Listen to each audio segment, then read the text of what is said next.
Come and join iLearn IAS and feel the difference.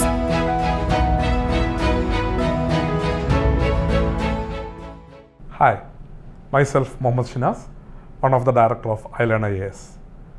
Along with me, I have Mr. Nikhil Lohidakshan, my fellow director, and one of the topmost faculty for geography optional.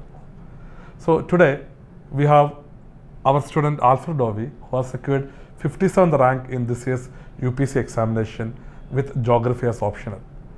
So Nikhil had many success stories with geography optional over the years, and this year Alfred has actually come up with one of the highest mark in paper 1 for geography.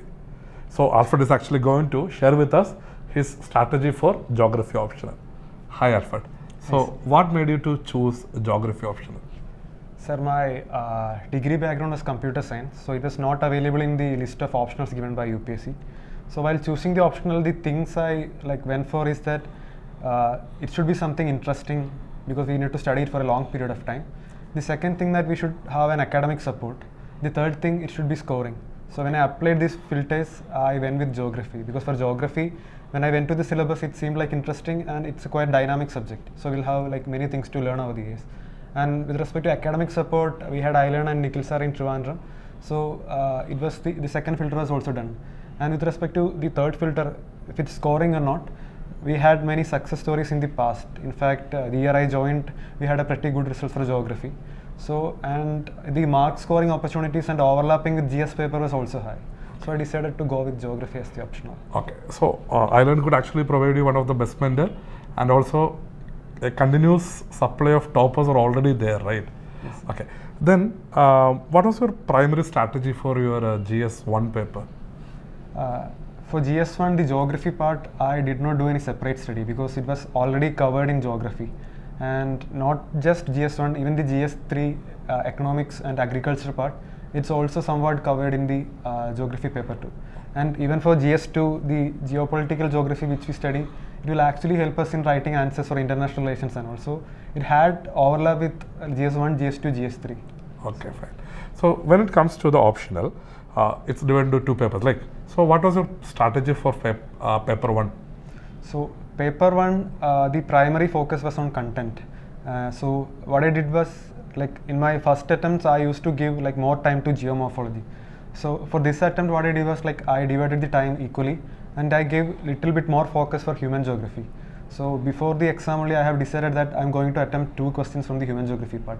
So I did thorough reading of human geography, and I give somewhat less weightage to geomorphology because the more interesting part for me was human geography. Okay, so you balanced among all the topics which is available in paper 1, right? Yes, sir. Okay. The second thing was previously what the toppers used to do was I made a separate book for diagrams.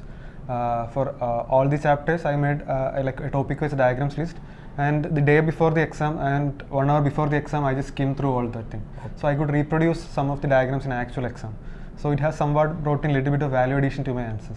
The third thing, one of the important thing I did this time was the previous year toppers answer analysis, because in iLearn, the answer copy of Mithun Premaraj and 12th rank holder, right? 12th rank holder, and Minnu, she was the geography national topper last time. So Okay, 290 marks at that year, right? yes, sir. So it was available here. So I went to those answer sheets and I analyzed how they approach each questions and what was the thing I lack in each answers. So I went through that thing and I tried to incorporate their thought process in my answers as well. So especially with respect to human geography part, I tried to copy some of their aspects. Okay.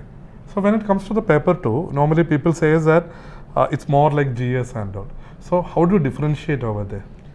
Paper 2, if you see the question paper, even a non-geography student can attempt it because it's somewhat like GS. But it becomes scoring when we incorporate the concepts of paper 1 to paper 2. So for that, I tried to make a list of the topics which I can integrate with, which topic could be attributed to which chapter. So I did that topic-wise thing. And the another important aspect of GS, geography paper 2 is the presentation. So for that, what we did was we made a peer group of our own. So we had a group of 5 students. We did geography class in iLearn together. So with the Nikhil sir itself, right? Yes. So all 5 of us are in service now. So we made a peer group, and what we did was we went through the previous year question papers of geography for the last 15 years.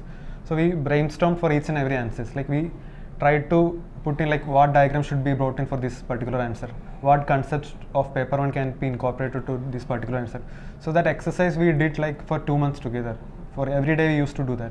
So that thought process become like it becomes like a habit. So when paper 2, when I saw the questions, okay, we discussed these points, I can bring those things to the answers. So that was one thing I did this time. Okay. Then when it comes to any optional, the role played by the mentor, the faculty is very crucial, right? So what about the Nikhil sir's role with respect to your geography optional? So for improving our marks, like constant feedback is an important thing. So what I used to do was after the test, I used to like come for feedbacks, and even for like even small things, we used to get like the clear-cut feedback here. So the last one thing I remember that the content and presentation wise, like we used to get regular updates. For the introduction part, last time sir asked me to like, okay, you need to focus little bit on your introduction part, and that will actually bring some like extra value addition to your answer. So what I did was I did the analysis of previous year questions, and I like found out some topics which may come for the actual exam, and I made like ready-made introduction for each answers. For instance, we have a topic called models in geography.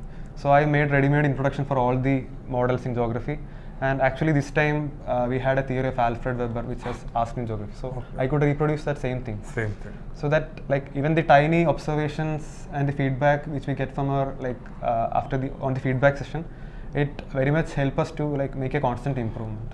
Okay. So I would like to thank Alfred as well as Nikhil for Nikhil for continuously bringing success to Island, and for Alfred to getting into this top rank itself. So congratulations again to both of you. Thank you.